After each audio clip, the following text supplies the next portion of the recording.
Welcome to the Studio Talk podcast.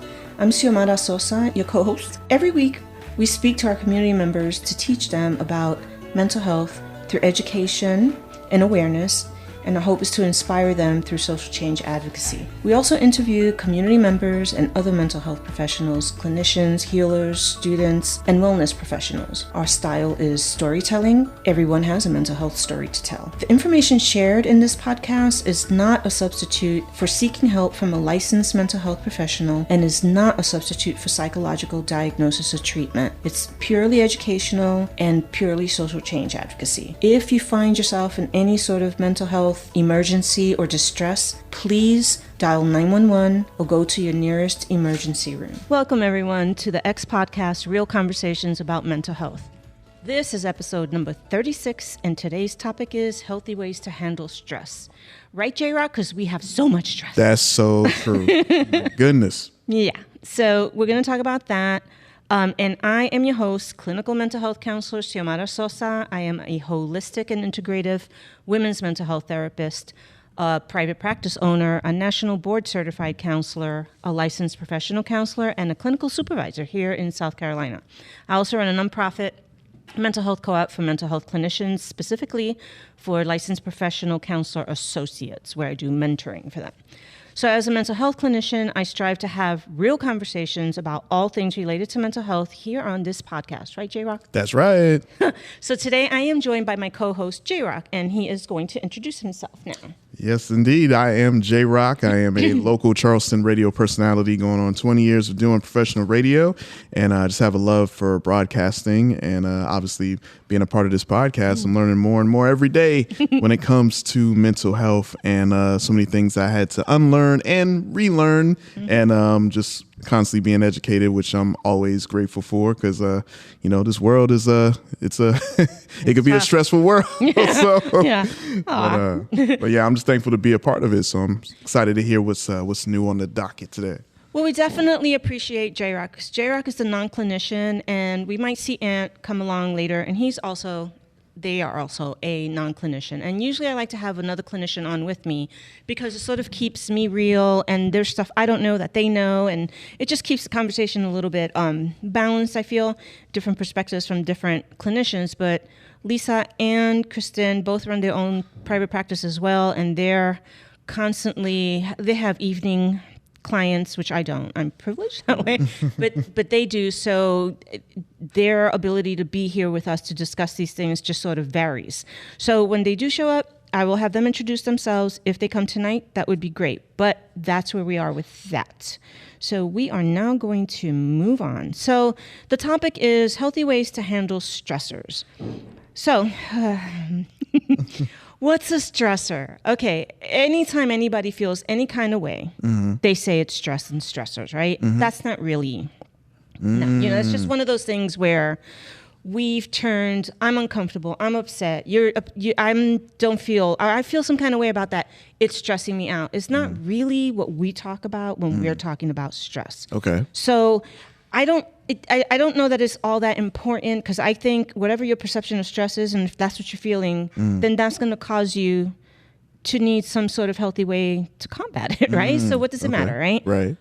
What it is. The only reason I like to make that distinction is because in the DSM, which is one of the things that one of my my specialties is what used to be called anxiety and PTSD by itself. Now they've kind of switched it all up, and there's a category that's called stresses and traumas, right? And the stressors that they're referring to in the DSM is really serious, like really big, serious stuff. But when I have my clients come in, and I do every check-in that I do when they come in, I ask them a little list of questions about their wellness, and then I ask about the potential illness stuff with clinical stressors and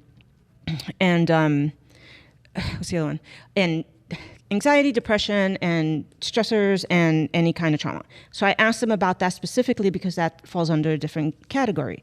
But for today's purpose, we're going to just talk about all the stress, right? Okay. Steve's stress, your stress, my stress, clinical stress. It doesn't matter. We're going to talk about that. So what is stress?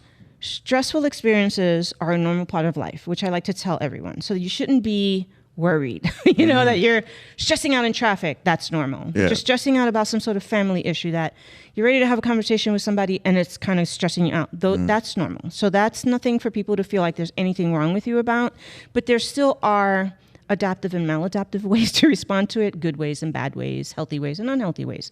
Whether it's serious, whether what you're dealing with is serious or not, there's always a healthy way and a not so healthy way. Yeah. So, so our stress response is quite literally an innate survival mechanism. So it really prepares us to respond to the threat. So way back when we lived in the caves, right, and we saw the lion or whatever it was that was coming around, the stress of that is what made us gather ourselves, our family and everything, and run into the cave. And then you calm down because now you're safe, and now the stressor, which is the tiger or the animal that's out there, is gone. That's a normal response, right, to stress. Gotcha. So we're not talking about that. Some stress is positive. For example, if you have a competition, a dance competition is really good one because we used to do that a lot. And you get real nervous about that, and you get so stressed out about that, and you get all, wonky about it. Yeah. But it's kind of good stress. Okay. You know what I'm saying? Yeah. Like it's exciting, it's fun, it's satisfying, it's something worth, going through. So there's going to be a little stress with that. Right. There's a little stress about joining the military, but then you get in there, you do your thing. There's a little stress about some of the stuff that you do, right? And once you're there and you're doing it, it kind of goes down. Yeah. So that's a good stress. Can you think of any other kind of, I shouldn't say good stress, right? But that's the non-negative kind of stress. Yeah, no, well, I mean, you hit it on the head when it comes to competition, because you're always nervous, or like before you take a test, it's like, oh man, the big test tomorrow. Let me make sure I got to study up and maybe cram or whatever I got to do. But yeah, those are stresses where you have to do a presentation. Right. That's a stressor, right? Yeah. Or you have to meet with your principal because of your child at school. That's a stressor. So those are all normal stress. Yeah. And it says positive, but I don't know that. I think it's neutral. It's just stress. Yeah. And then there are some stressors that are negative. So we're going to talk about that. So this is stress that can't be avoided or fought off, right? Something like they're going to fire you, right? And they're going to fire you. Yeah. And it's ugly. It's not pretty. It's not like you were prepared for it. Or that it's because funding it's just an all-around bad situation and you see it coming. Or if none of that exists, but they're going to let you go anyway. That is a real stressor that you cannot avoid and you can't fight it off, right? Yeah. I'm thinking of one too, like, bills. Bills is another one. Like the first of the month, if you're renting someplace and like, oh man, the first of the month, I got to look at my bank statement. You cannot. And if you don't have enough, if some other expense came up, if an emergency came up, those are stressors that are what they call negative stressors. Because you're not really necessarily getting anything positive out of it, like you would with the dance competition. Yeah. So, and in my case, we all know with my parents and everything, the death of a loved one, that was incredibly stressful to me. I think like the most stressful point of my adult life probably that I can remember was the caregiving, the daily care. We don't even talk about caregiver stress of family caregiving. And then like the anticipation of the passing away and then watching the passing, like all of those things mixed in was just a chronic stress for me all of the time. So, but I can't do anything about that, right? That's like, I can't fight it. I can't change it. I can't avoid it. I have to manage it, right? So negative. A medical crisis. That's another one. Man. You know what that's like. Oh my gosh. Yeah. So the calling, I had a few of those with my parents, like having to call the ambulance in the middle of the night to take them. And I don't know if they're going to make it, if they're not going to make it. And they're in the hospital and I have to call everybody. Stressors you cannot avoid. Yeah. And you can't really fight off. And then natural disasters. Right? We have a lot of those. There we go. I mean, can't do shit about that. So those are just some of the examples of negative stressors because they cannot be avoided and you can't really fight them off. Where I can choose whether or not I want to be in a dance competition. True. Good point. True. Kind of thing. Yeah. All right. So stress can also be chronic and it can become chronic. And when it becomes chronic, that is a negative thing. That really is a negative thing. And something chronic, let's see. I mean, I already gave examples for me, but like for others, I think something chronic for others, actually the example that you gave is a real chronic stressor for some people where they just simply do not have the income to be able to even sustain themselves, and every month is just a survival game. Exactly. You know, and a fear, and sometimes they can't pay things and stuff gets turned off. Like that chronic stress builds and builds and builds and builds and builds and doesn't go away, and it doesn't allow your system to kind of like normalize, go back to normal. So these things can really impair your physical and your mental health, and that's really why we're talking about it tonight, because the physical, and I've said this a million times, if your physical health is not right, your mental health is going to suffer. Right. I mean, it just is. And I feel like our biological responses for, anything that's stress related, whether small or big, is a tell for us. It's a tell for us. So if you're having hives and you're not sleeping and you can't eat and, you have physical symptoms, stomach aches, headaches, things like that, and it's due to a chronic stressor or one big giant stress, it really doesn't matter. These are all physical effects from the stress. So that's important. Yeah. Mental stress is also as important. So we're going to get into like what that really looks like later on in the show, but I'm just going to name a few. Like some of the mental stress is like you're irritable and you snap at people. Yep. Like people driving in traffic. The thoughts that go through my head. Thank God I am in a season that I do not deal with. Oh my goodness. Yeah. But like that chronic stress, it starts to show up in your behavior. It starts to show up in your memory. You forget shit. Right. You think you're going to the bathroom to go, I don't know, take a shower, and you forget, or you go to the kitchen and you forget why you're there. That's so true. That happens to me so much. I'm like, why am I in here for? Like, what's going on? Can't even remember. Yeah, so your memory is affected, your ability to process things, your ability to calm down, really, and your ability to even look at the situation for what it really is, because you're looking through it from a stressed out perspective. Right. It changes everything. Yeah. And we'll get into a little bit, because there's like a physiological thing that goes on to make that happen, to have the physical effect, the negative physical effect, and the negative mental effect. There's a whole physiology thing that goes on. Yeah. All right. So what is acute versus chronic stress? All right. Do you have any idea? You want to guess? No, y'all man. Like, what does she mean, chronic? Like a chronic. Okay, I know about the chronic pains and the stress, but the acuteness. I mean, now this is my ignorance, so audience, just bear with me. I don't know. In my mind, I'm thinking, okay, is it something like minuscule that we make big? You're in the ballpark? Idea. All right, cool. If I'm in the ballpark, I'm satisfied. Yeah. Cool. So like we said before, the chronic is like constant. It won't let up. It's just there. Acute stress is like, it's a response to a short-term stressor. Okay. So a car accident, right? Okay. Or an argument with your significant other, or a big fight with your family or something like that. So it's acute. It's happening. It's distressing. It's right now. You're responding, but it's short-term. It passes quickly, and then it typically, it responds well to... It responds well to your coping mechanisms if you use them, and you can mitigate it, you can manage it, you can say, I'm sorry, you can sit down, you can talk, you can, you can sort of do some breathing exercises, go take a walk, listen to some music, go online, watch some funny videos. You can do something to sort of help you manage it, and then it gets better. What makes it acute is that it comes on, it's really big, and it's there all of a sudden, and then all of a sudden you have to get on your feet and start dealing with this thing. Okay, yeah. So that's really the difference. Where chronic is like, it's just going on and on and on. And what in the holy hell, So there's that. Like an illness, like if you're diagnosed or you're being diagnosed with something, and back to the mental health. Like I have a client right now, and she's been experiencing a lot of physical symptoms to the point that she lost her job because she wasn't able to really do her job. She thought she had MS. She thought that's what they diagnosed her with. But then at her job, she developed real serious, problematic depression and anxiety as a result, of it. So now she's got the mental health issues related to it. And it kind of, other issues came up at work. And now she's seeing me because she needs to manage all this, right? I see, yeah. So she ended up losing her job. And, we worked through that, but then she went to get, I think it was a second opinion or a confirmation or something. So it turns out it's not MS. Now they think it's lupus, right? Oh, wow. So the constant not knowing, symptoms are there. So you have to deal with the symptoms anyway, right? Whether it's one or the other. But the constant going back and forth with the different specialists and the blood tests and the this and all that is creating such chronic stress for this person that is manifesting in physical health issues and mental health issues.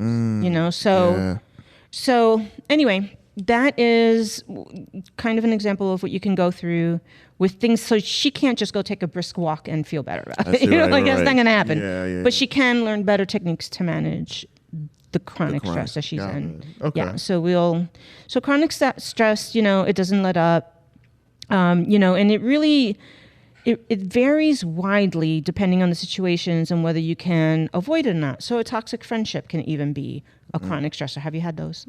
No, thankfully, but I was very close to quite a few where like they would tell me about their toxic friend to the point where I'm just like, so you just had the vicarious stress. Basically. It's like, oh man, like I know how this person really feels about that person. And I could just even see it now after they told me. I could just look at their body language. I'm like, ooh, yeah.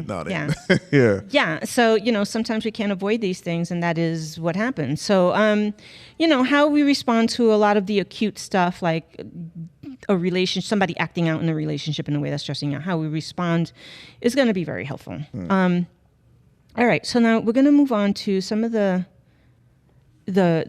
damage that these things can have on us, right? So being chronically stressed, and you see this in a lot of different professions too, right? Like with emergency room doctors, nurses, teachers. You're seeing that a lot now with obviously first responders who are under a lot of stress chronically, and that's where that whole cumulative PTSD with them is being studied right now. And it's really unfortunate, but it's harder to pinpoint with them because it's so subtle and it's so like all these little things that happen, then it accumulates towards the end of their career, and then you start seeing the real signs of it. But no one really saw one big thing that happened. Somebody got shot and somebody went to the hospital, and now they have this PTSD from that, but cumulative PTSD is completely different. So, and that has to do with chronic stress. Okay. So, all right. So some of the ways that it leaves you, chronic stress can damage both your mental and physical health, as we've said. Being chronically stressed can leave you feeling fatigued. I have been there. Have you been there? Fatigue, you know what? Not necessarily. Really? It's more, it's more of a, I don't know. I guess when I'm stressed out or like, I try my best just to like unwind, as best as I can. So, but like I would be up. So I guess I have that, and you talked about it earlier about like maybe not being able to sleep. Yeah. But it's more like, okay, I'm thinking about this. I'm up, and it is a little harder for me to. Yeah. So you're working through it. Yeah. So the chronic stress, it can leave you feeling really fatigued because that's a lot of fucking energy. That's a lot of energy for sure. And it's like uncontrollable. You just can't avoid the energy that your body, your brain, and everything's putting out on it. Right. I went through it. I mean, obviously, being in the military, you're gonna stress and whatever. I've dealt with that, and that's happened. Yeah. But then like family caregiving, that was the biggest one for me. I mean, I was fatigued almost 24 hours. And people, and what's messed up in a lot of ways is that people see you, and if you're friendly and you're this or you're that, or you're quiet and you're bitchy or whatever, or they see you disappear into your room and it seems like you're just lounging around doing shit and doing nothing. Your ass is fatigued. Yeah. You're fatigued. You can barely go up the stairs and make it to the bath. You are tired because the energy that you put out that day, just monitoring and managing and caring and loving and being concerned and being worried and then taking care of yourself and doing your job and working and paying your bills and arguing with that one. Like, it takes a toll. You become fatigued, and I would get fatigued. Like, I would need a whole damn day to just feel like I have any kind of energy to get up and do the whole thing again this week, But it presents in such ways that other people form opinions about it. But really, if you really paid attention, you'd be able to say, she must be so fucking tired, Yep. So that's one instance. And then moms, right? Like, I have a lot of new mom, what they're calling now single married moms, which are women who are married, who have children, but the husbands and the dads are kind of checked out, like they did their part. They're just going to work and paying the bills, and which is important and significant and valuable. Yeah. But that's sort of like their role and their role only. So the single married mom is staying home, not only just staying home, but if they're working, then it adds to it, or they're home, but they're basically raising the kids and doing everything related to raising children and running around and household and everything by themselves, as if they didn't have a person to help them. Okay, I see. You see, you know what I'm saying? Yeah, I see now. And sometimes it's fair, sometimes it's not. But at the end of the day, if you have one person carrying most of the load at home, and you see them tired and fatigued and sort of angry and irritable and all that, that is part of that chronic stress, because let's face it, having a child now is very different than before. You don't have the village. Nope. At all. That village ain't there. And America looks at single mothers like they're supposed to be able to do this and then not complain about it. And I see it every day. It's like, that is ridiculous. People should have the 10 aunties and the 5 cousins and the 12 brothers, and like everybody should be a part of this. And because everybody's working and everybody's doing it. So children are very they're exhausting. And so, all right, so that's the fatigue part. It saps your ability to concentrate. I know that I get like that when I get stressed out. It's hard for me to concentrate on more than 2 things if I'm super stressed out about something. To focus on one thing. I can't have 12 things going on at the same time. I shut down. My brain shuts down. You get headaches. That happens to me a lot. I get the headaches from that. And then other people have digestive difficulties. So they have tummy problems, right? Like their stomach hurts. They can't hold food down. Nothing feels right. Everything makes them sick. And until the stress goes away. And then a lot of these things are, and then, irritable bowel syndrome is found to be part of, the symptoms spike when you have psychological distress, and psychological stress. It's just the symptoms just go crazy.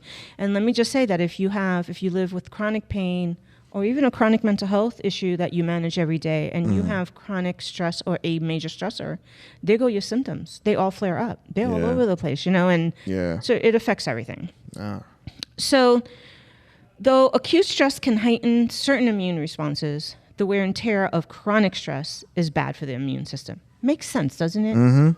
Sure does. That makes sense to me. So chronic stress can affect your cardiac health, which is your heart, your corazón. And, there's just been a lot of studies that have shown the link between chronic stress and the development of coronary artery disease. I'm going to say that one more time, especially for the men out there that want to macho up and not do anything about their stress. There are studies, which means there's evidence, scientific evidence that shows the link between a lifestyle with chronic stress and the development of coronary artery disease, heart disease, heart attacks, heart issues, heart dying. Okay, that's important, for us to hear. All right, so all of this, whoops, lost my place. All of this stress obviously has an effect on the body. Let's talk.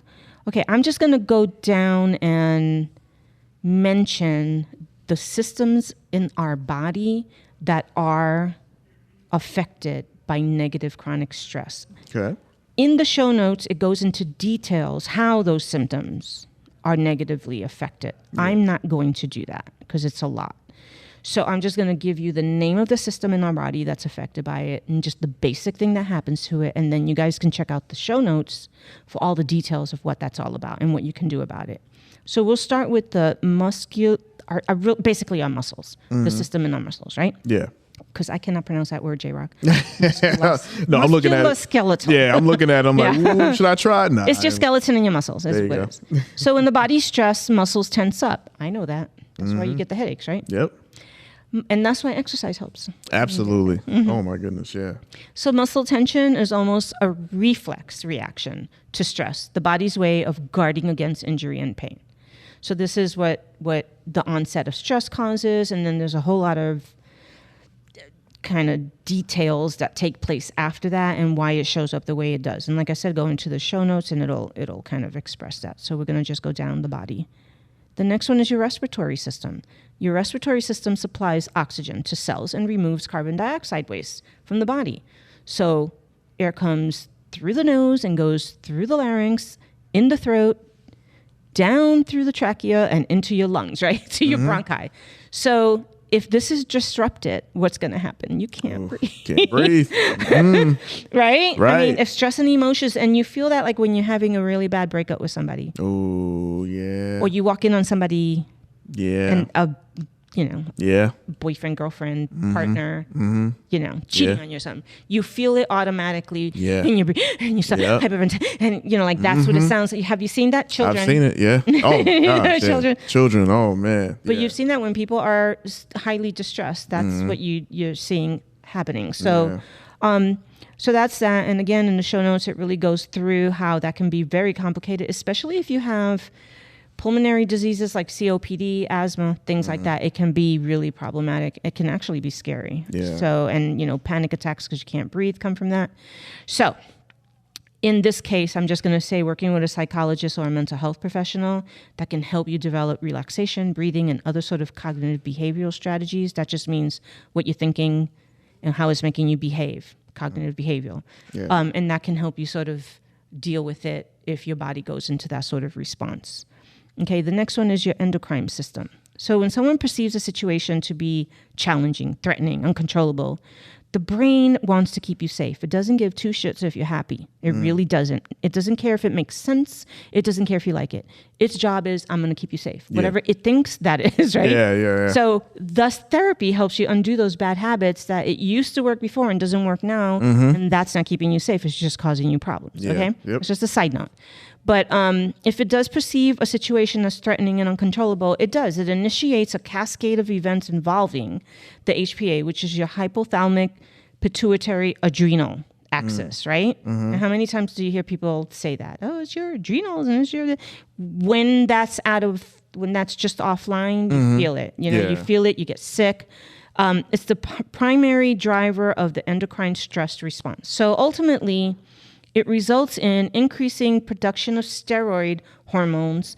And I'm not going to even try to pronounce what those hormones are. They'll be in the show notes. But it's your cortisol. That's what I call it. It's like, it's your cortisol. It's referred to as your stress hormone. It just floods your brain. And you see this a lot in police officers, firemen, combat soldiers, emergency room doctors and nurses, things like that, because that's how they have to do their job, right? They go to that immediate, and that's the cortisol level in their brain, making them be able to do their job. The problem with that is that it's hard to get it back to the baseline. It thinks it needs to stay there. Stay there, yeah. And so everything in their life, the response that they have to it becomes this charged up response to anything and everything that's going on, even if it's good or bad. Right. It's not like a normal bad response. It turns into like, it's all hell's coming and I am going to do the extreme thing that I need to do because of that. And it's their cortisol talking. And that's the endocrine system that's kind of messed up from the chronic stress of whatever the experience was. Right. All right. So there are some other ones here. I'm just going to kind of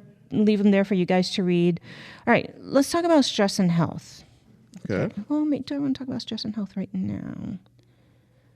No, we'll save that for later. Okay, so we're going to go down. I really want to talk about things like the stomach, because this is things that most people present with. Okay, we'll talk about the stomach. The stomach, doctors get a lot of people presenting in their office with certain symptoms, a lot of certain symptoms. So, for example, stress can cause pain, bloating, nausea, other stomach discomfort. And it can make people feel that real easily. Vomiting, right? Severe enough to make them concerned. Have you ever experienced that, where you feel like either the hives or that breathing where you think you're going to throw up but you really don't?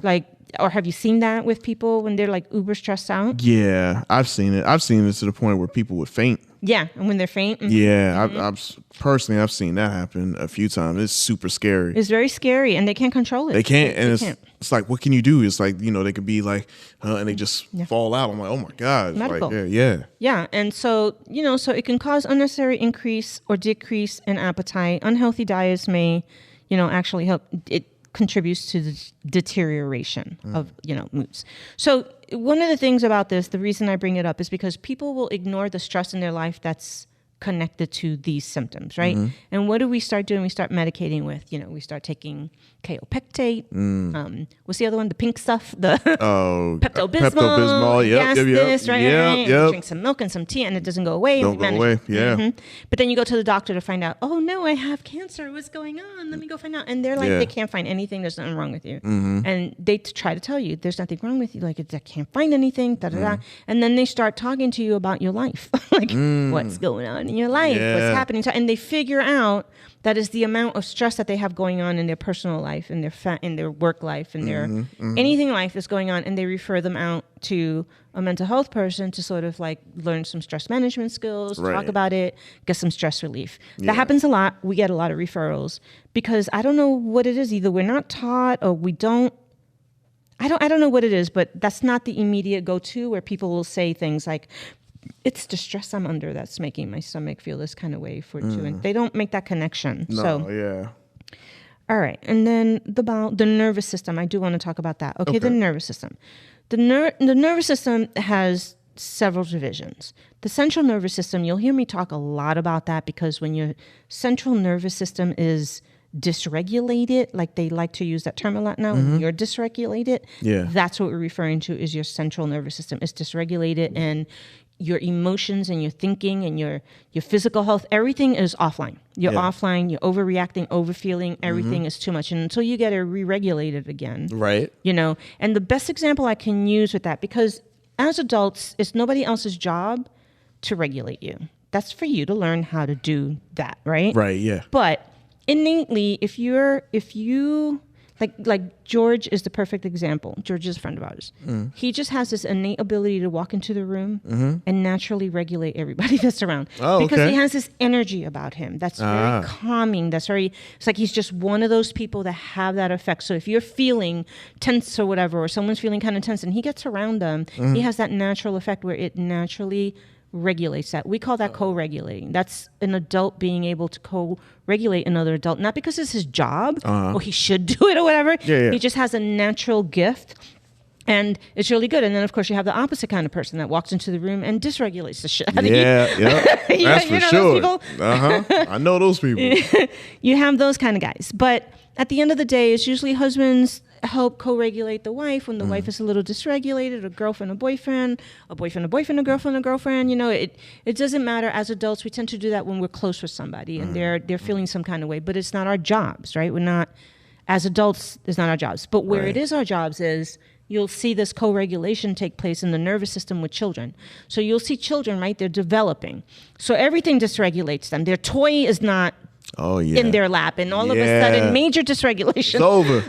World is over. Oh my goodness! And you're like, "Oh my God, you're dying!" No, I dropped my donut. Yep.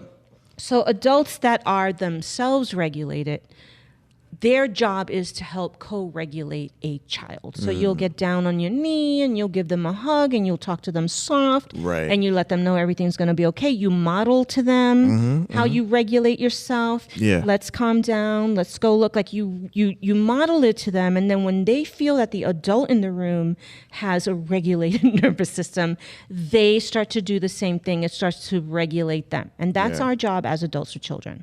Not with adults. But anyway, so that's sort of like the way your nervous system works, right? So, and what that basically involves is your brain, your spinal cord, your peripheral division, which is basically your autonomic and your somatic nervous systems. All very fancy words, but it all is the feels. Your feels, the physical feels and the emotional feels, the psychological feels, all of that.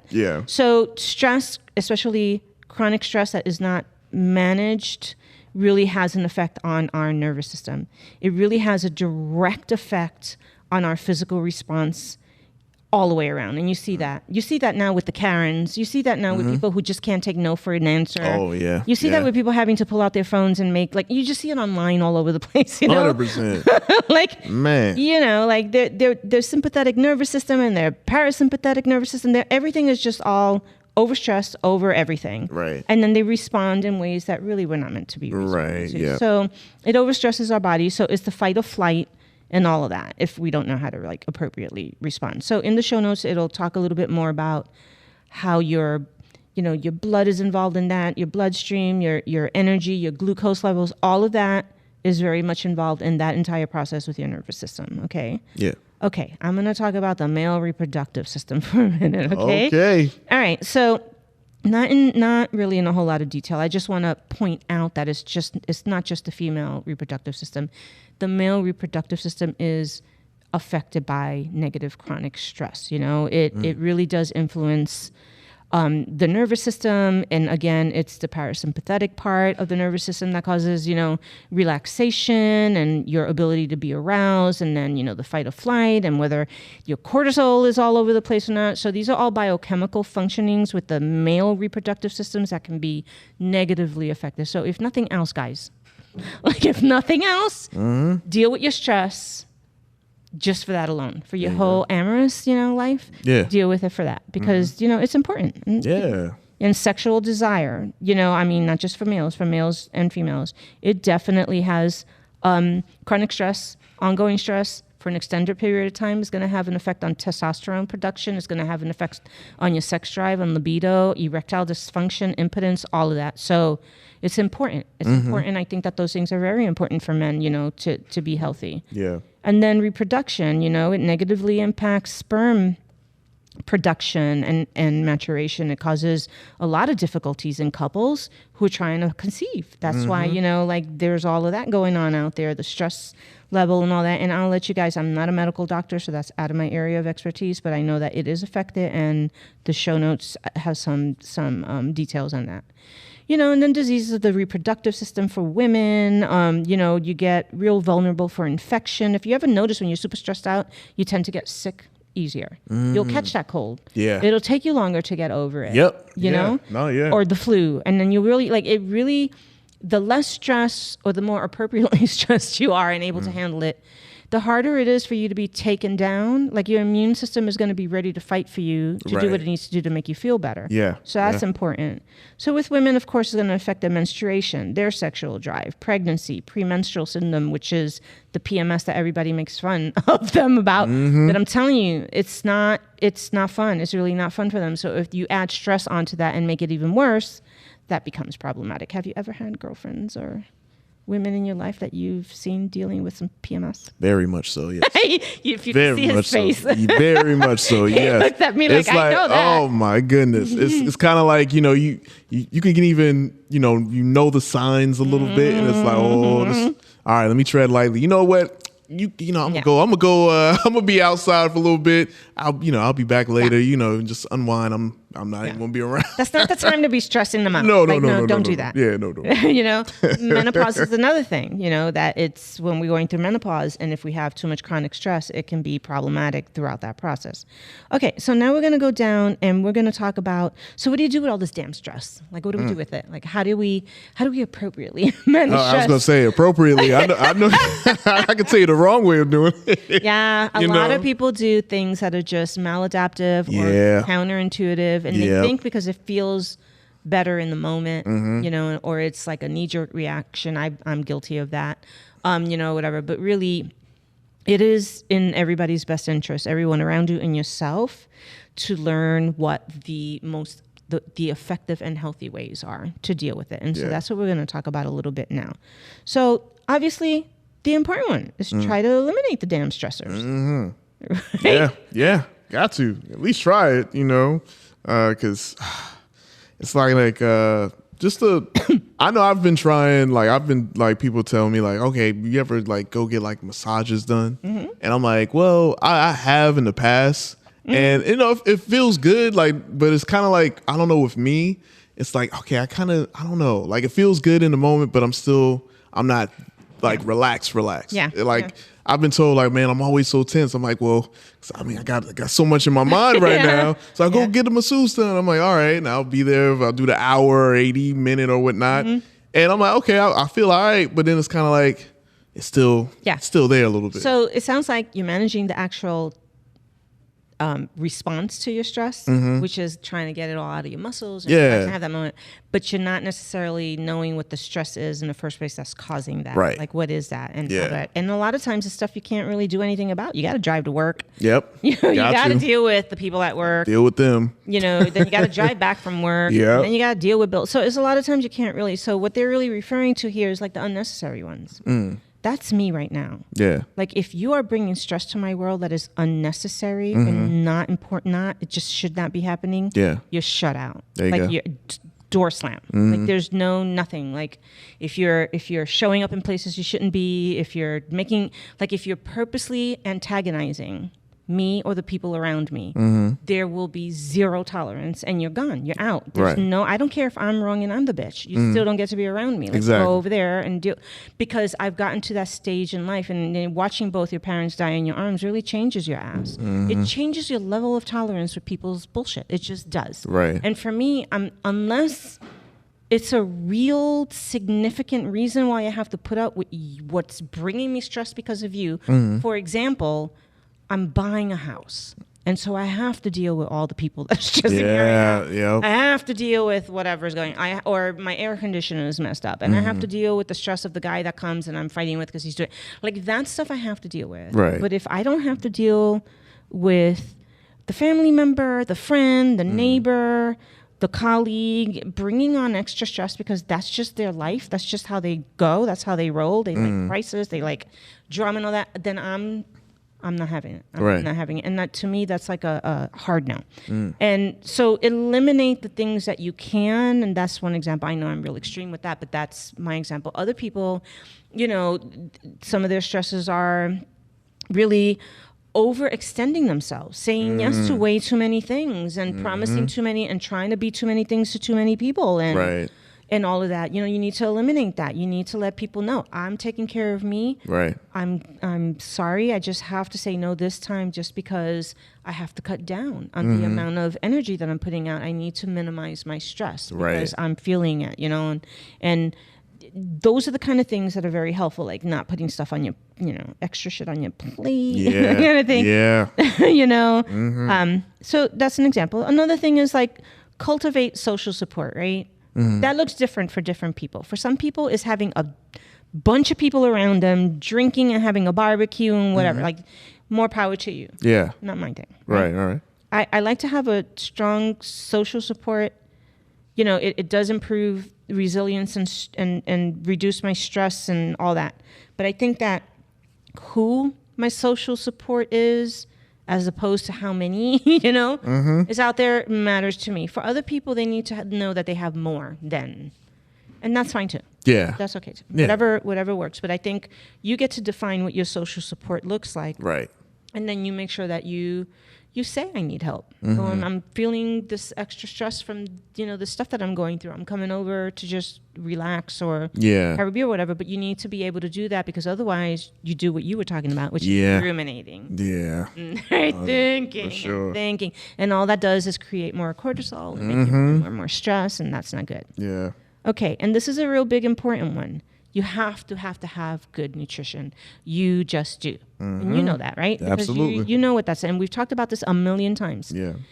There's no doubt about it that when you have junk food in your system or bad food in your system, your body cannot fight for you. It cannot fight for you physically. And let me tell you that it will not fight for you mental health wise, because it doesn't have the nutrition it needs to build up, all of the happy chemicals that needs, all of the things that are going to fight off stress, it's just not going to have it. It's your brain isn't going to make it. There's not enough to it. So you need to be able to give your body a fighting chance. Right. And the more nutrition you give it, and this is not about being fit and looking hot and having a summer body and all that stuff.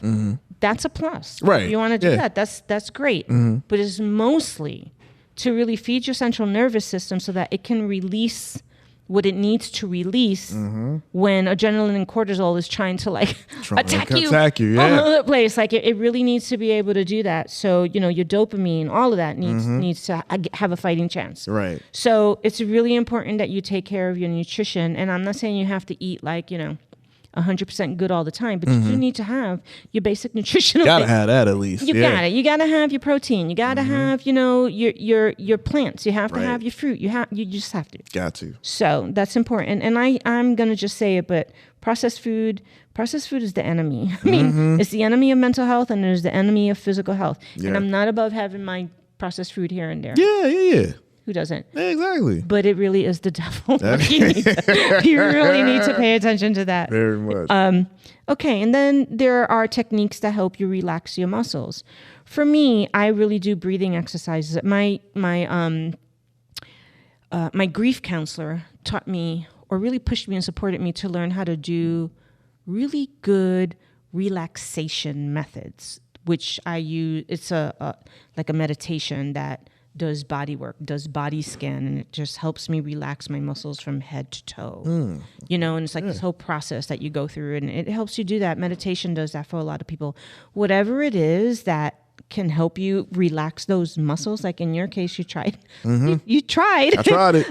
I tried the muscles. Yep. For some people, it's having sex, and it releases some of that tension and helps them relax. For other people, it's a bath. Yeah. And for some people, it's stretching. But anything that can help get out that tension so that you don't have the tension headaches, right? Deal with your backaches, deal with the general fatigue. It helps. Progressive muscle relaxation, that's the one that I do, and it's really great. It helps with anxiety. It just improves overall your mental health, but it really does help fight the fact that your muscles, they hold on to the stress and all that. So anything that works, and it doesn't have to be a long, drawn-out thing. 10 minutes, man. Yeah. 10 minutes in the morning, 10 minutes at night. You're good. Go.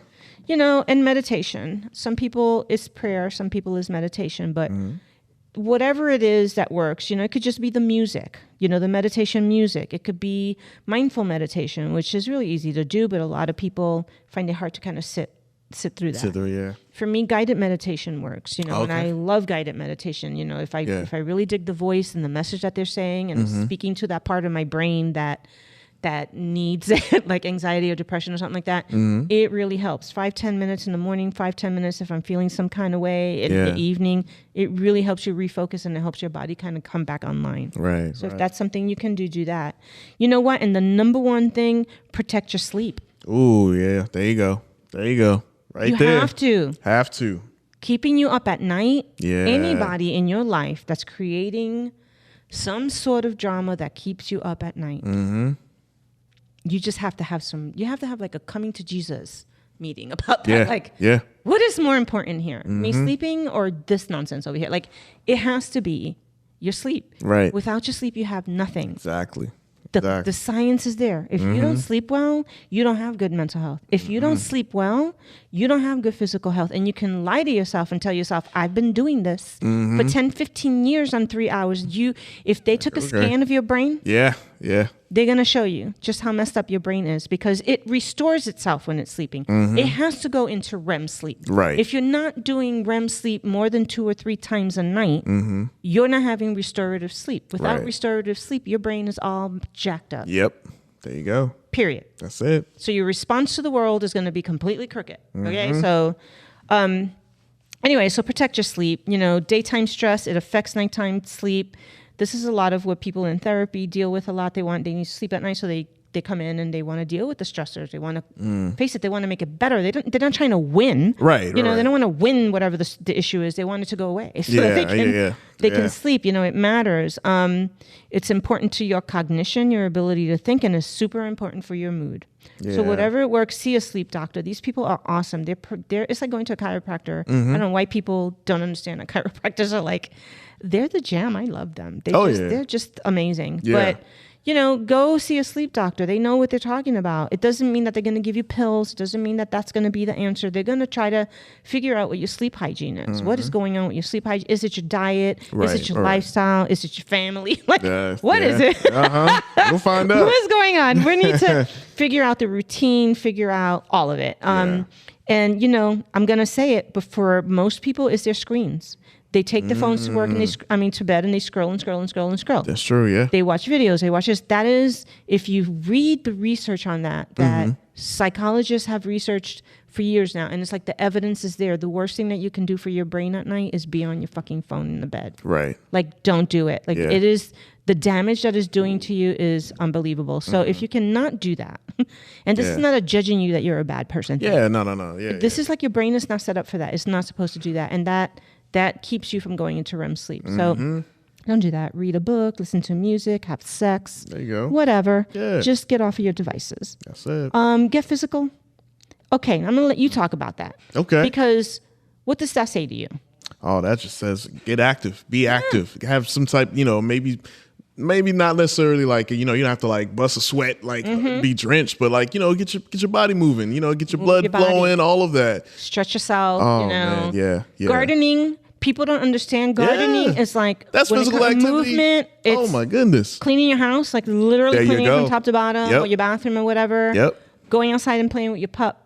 That's it. Running around with your kid, walking to your neighbor's house and walking back. Like anything small is fine. It doesn't have to be like JRoc over here who goes to the gym. Oh yeah, no, that's like I'm kind of. That's great. Yeah, and I know me. I'm kind of, and this is why it's always funny because I know I'm wired different. I just know like, I just like when I get in there, like you were saying, it's like I'm in my own twisted way. I meditate when I'm in the gym. Yeah, it's it's like I'm there and I'm just like zone. Yeah. And I'll have music going, or I might listen to a podcast, and I'm just there. And before I know it, 2 hours can go by. I look down, I'm like, oh my gosh, I gotta go. Yeah. So and the trick about so getting physical is doing anything physical that gets your body moving, and there's a reason for that because that's what gets all of your happy and wellness chemicals in your body that we naturally produce from the good nutrition that we get. Yep. And it fortifies it in your brain so that when stress comes, you can fight it. That's really what it comes down to. So it can be 2 hours at the gym because it's fun. Or it can be 2 hours dancing in your bedroom. There you go, dancing, yeah. With like I do with my nieces. We're like idiots, right? We're in the kitchen cooking and we have a little camera. And like when you go back and look at the recording of us, like you see somebody's making the coffee and there's like boogieing down. Right. And the other one's making their breakfast and they're shivering and shaking their booty. And we look like Practical Magic, that movie, but like you do that for 10, 15 minutes. Don't think your mood isn't going to be good because it's going to be good. It's funny as hell. And it's also you just move your body. Moving around. So, and your music and all that. So it doesn't have to be anything complicated. Take a little walk, go up and down your stairs. It really doesn't matter. It just helps tremendously in combating the negative effects of stress. For sure. Not laying around and eating and watching TV and being on your fucking phone. Okay? That's not it. At all. So go get physical. All right. And then take a moment in nature. That's the thing about gardening. It's not just the physical stuff. Yeah. And not just the concentration and the dirt itself and the flowers and all of that stuff. But it's also just nature. Yeah. The beach has that effect on people. The mountains have that effect on people. The house that we live in right now is, I call it's woodlands. It's really like, you could tell it was a woodlands area. So the house is when you're in the back and you're in the backyard, it feels like you're in the woodlands. Like it just feels like, oh, this is nice. I feel like I'm in the woods, but it's nice. And then in the front yard is kind of the same way. So anytime that we're feeling funky or something and we're out there like for 2 or 3 minutes, it's just automatically the nature of everything. And then now that we have we have our gardens and the butterflies and the birds and everybody comes to eat and hang out and whatever. And like you sit there and you watch nature and you're just like, oh, the kitty cats.